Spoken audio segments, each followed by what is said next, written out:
Hi guys. Oh, okay. I was like, why is my mouth not moving?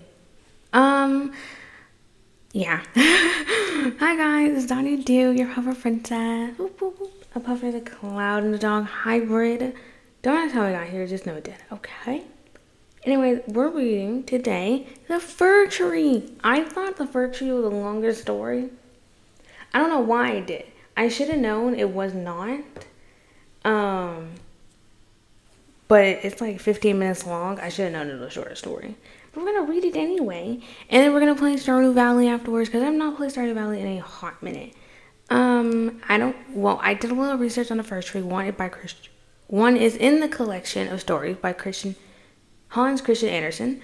I didn't know he was a Danish author. I didn't know what he looked like until I was started looking up his name, and I was like, oh, you're kind of cute. I had no clue who you were. Okay. And it's kind of it makes sense. Girl, I had to look up when he was like alive. It makes sense for the time period. It is not a happy tale, but it's a tale that should be said. Yes, it's not that sad. More pessimistic, I think, or at least the tree is. So something in this story is pessimistic. So the Fir Tree is from a collection. What collection?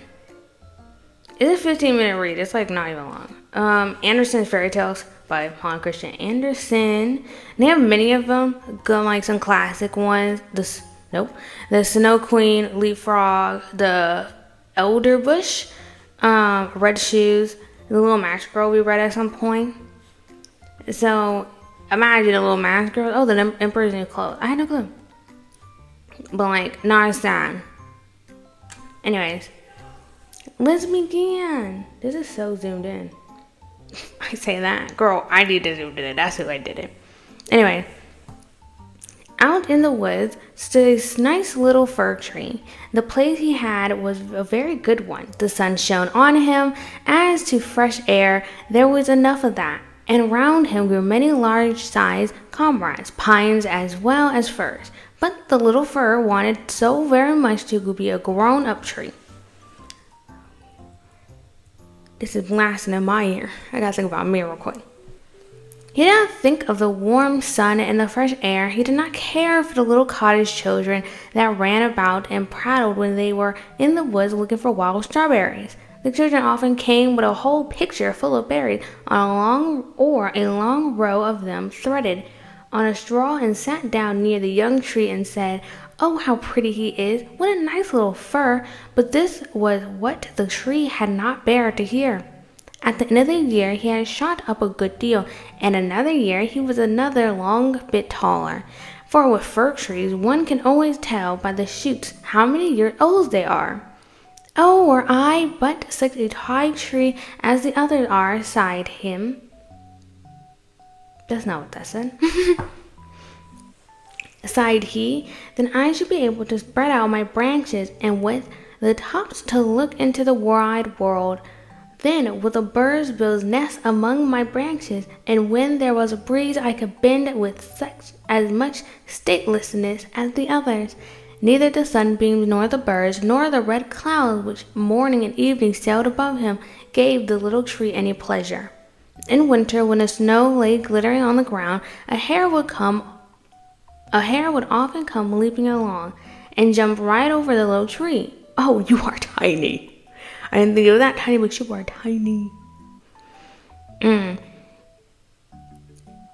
Oh, that made him so angry, but 2 winters passed, and in the 3rd, the tree was so large that the hare was obliged to go around it. To grow and grow, to get older and be tall, thought the tree, that after all is the most delightful thing in the world. No, I've been told, no. In autumn, the woodcutters always came and felled some of the largest trees. This happened every year, and the young fir tree that had now grown to a very calmly. Okay, we're good. And the young fir tree that had now grown to a very comely size trembled at the sight, for the magnificent great trees fell to the earth with noise and cracking, The branches were lopped off, and the trees looked long and bare. They were hardly to be recognized, and then they were laid in carts, and the horses dragged them out of the woods. Where did they go? What became of them?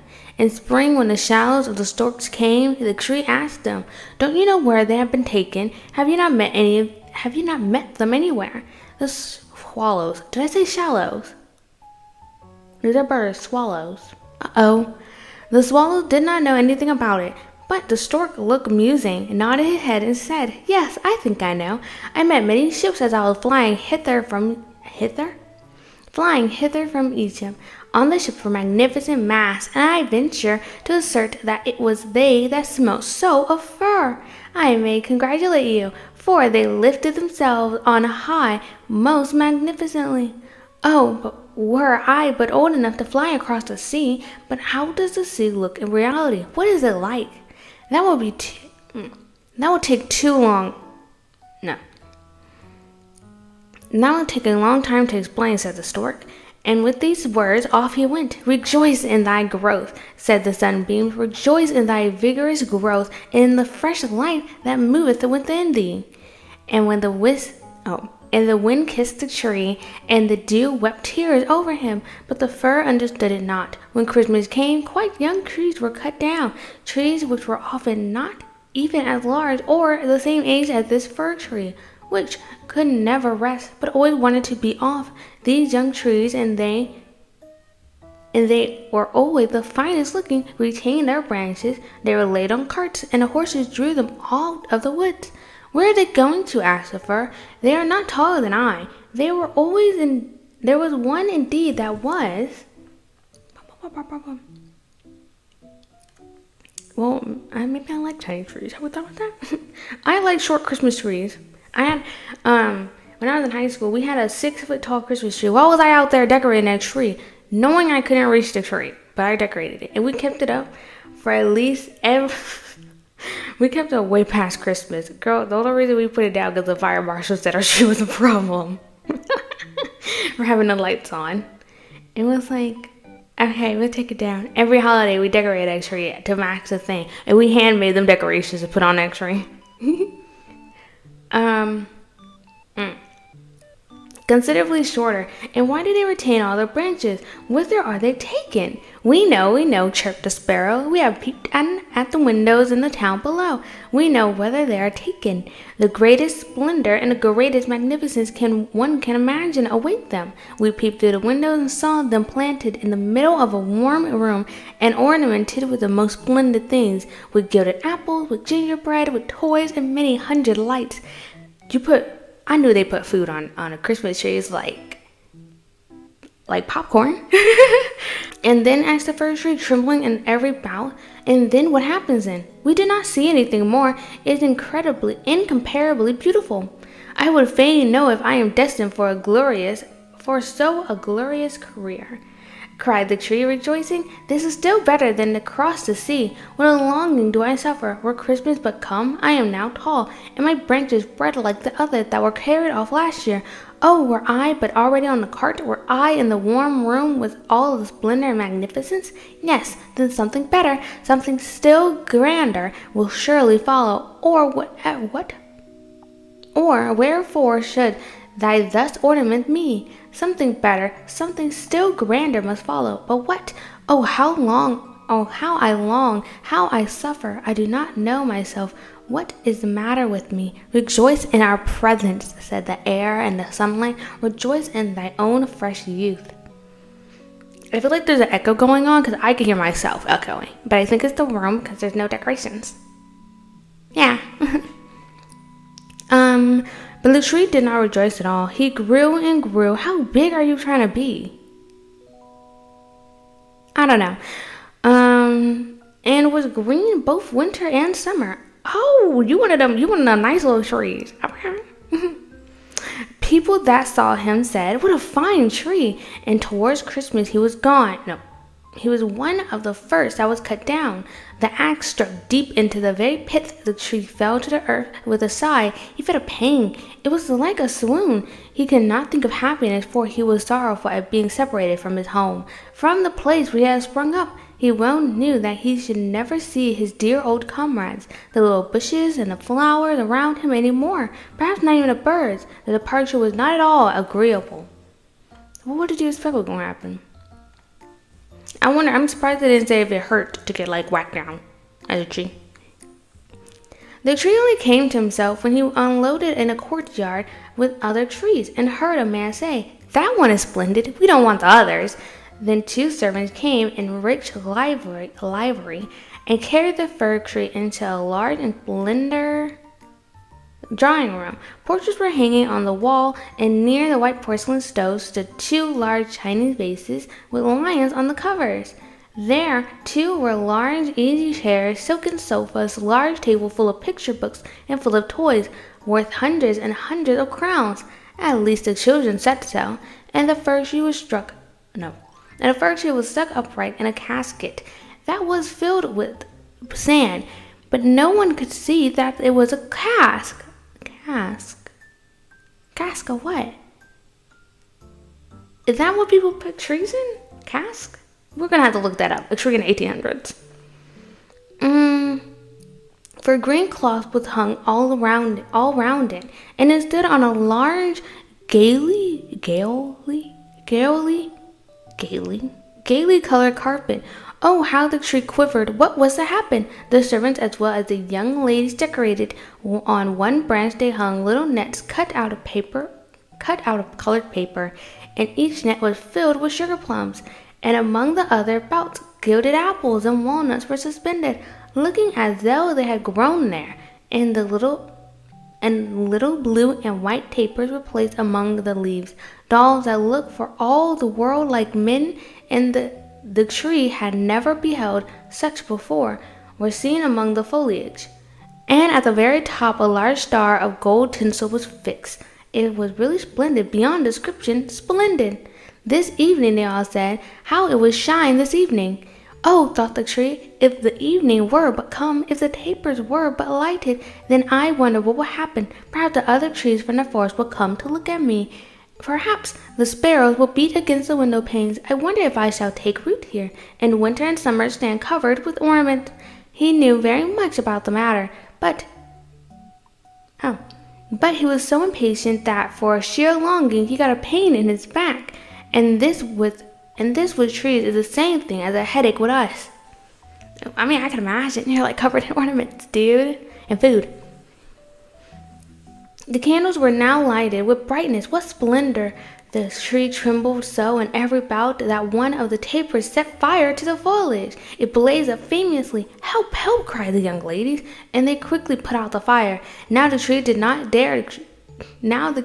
even dare to tremble. What a state he was in! He was so uneasy lest he should lose something of his splendor, that he was quite bewildered amidst the glare and brightness, when suddenly both folding doors opened and a troop of children rushed in as if they were upset the tree. The older persons followed quietly, the little ones stood quite still, but it was only for a moment. Then they shouted that the whole place re-echoed with their rejoicing. They danced round the tree with one present after the other was pulled off. Are we at Christmas? Do people decorate them trees at Christmas? I thought we had the whole month.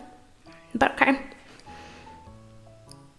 Oh, what are they about? Thought the tree. What is to happen now? And the lights burned down to the very branches, and as they burned down, they were put out one after the other, and the children had permission to plunder the tree. So they fell upon it with such violence that all its branches cracked. If it had not been fixed firmly to the ground, it would certainly have tumbled down. The children danced about with their beautiful playthings.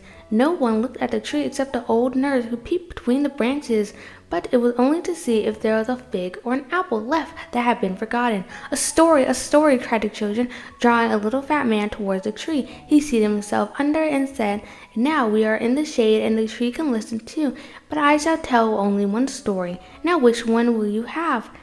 That about Ivy Avedy. I don't know what that is. That one about Vtuber, or about Humpty Dumpty, who tumbled downstairs and yet after all came to the throne and married a princess."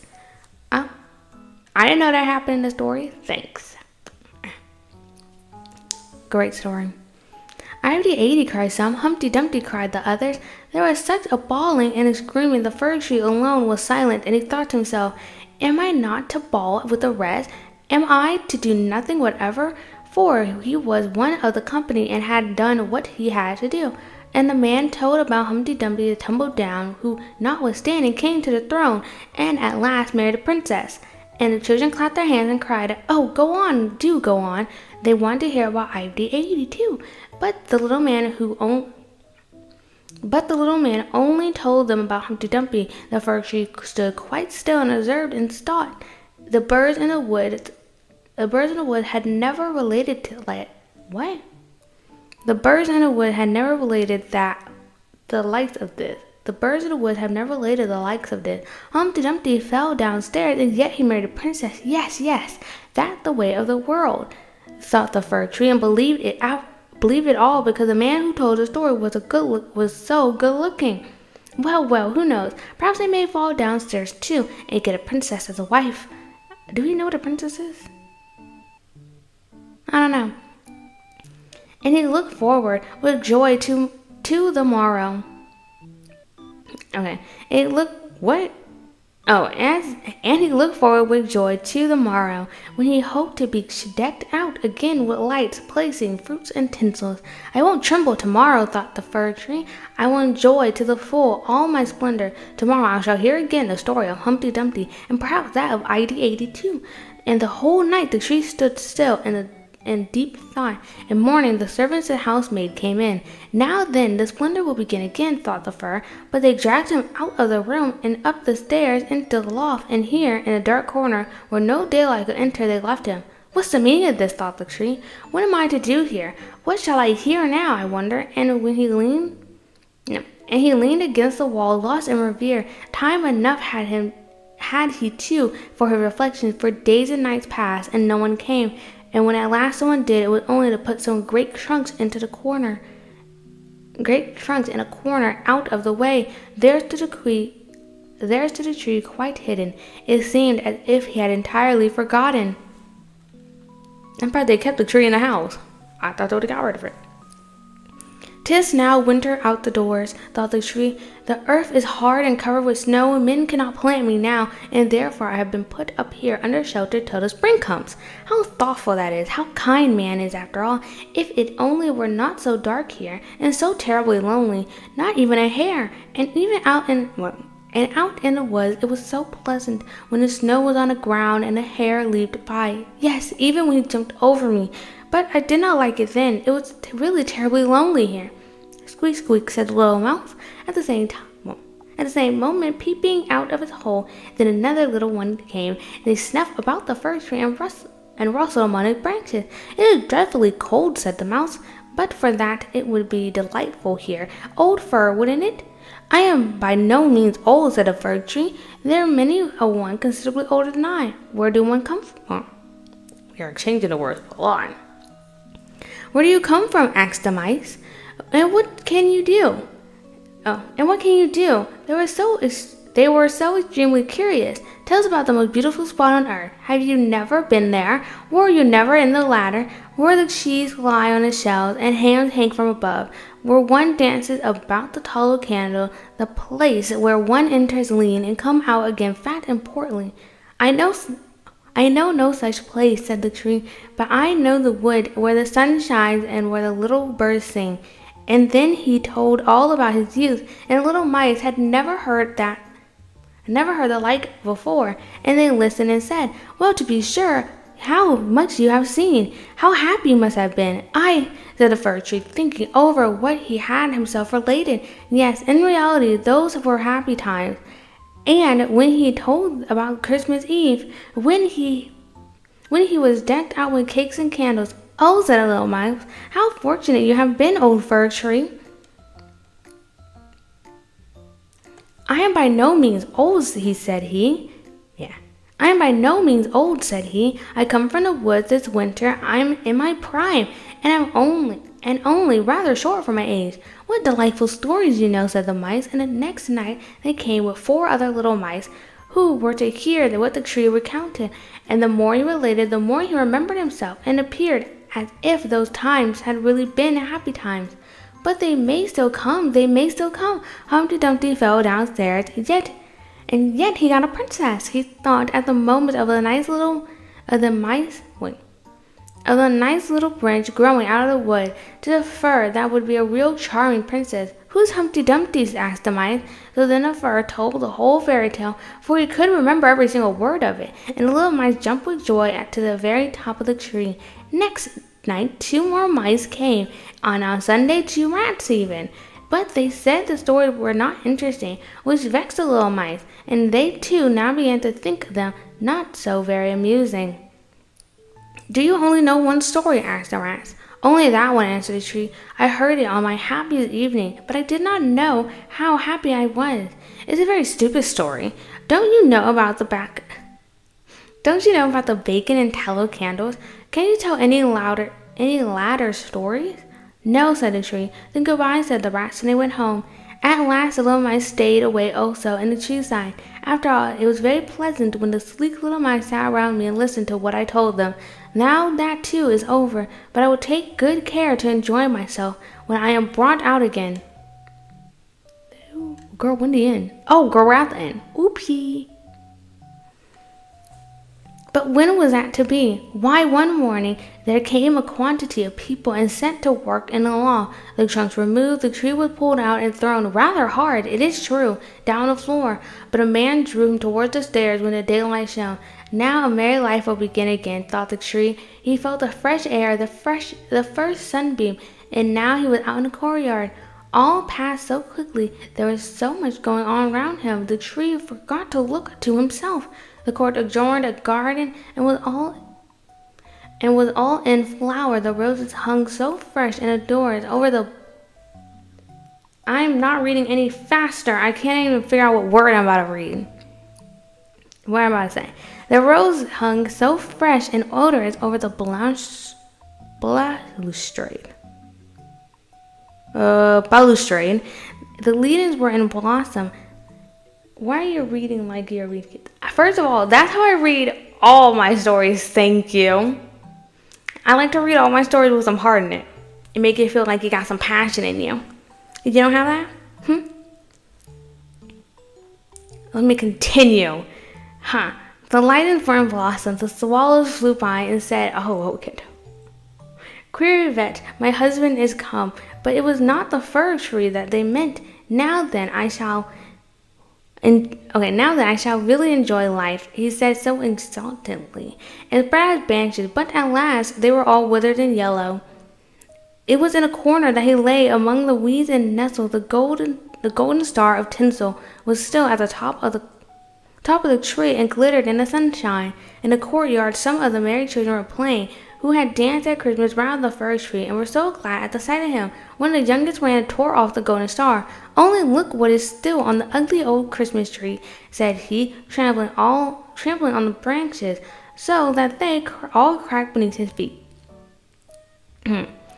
And the tree beheld all the beauty of the flowers and the freshness of the garden. He beheld himself, and wished he had remained in the dark corner of the loft. He thought of his first youth in the woods, of the merry Christmas Eve, and of the little mice who had listened with so much pleasure to the story of Humpty Dumpty.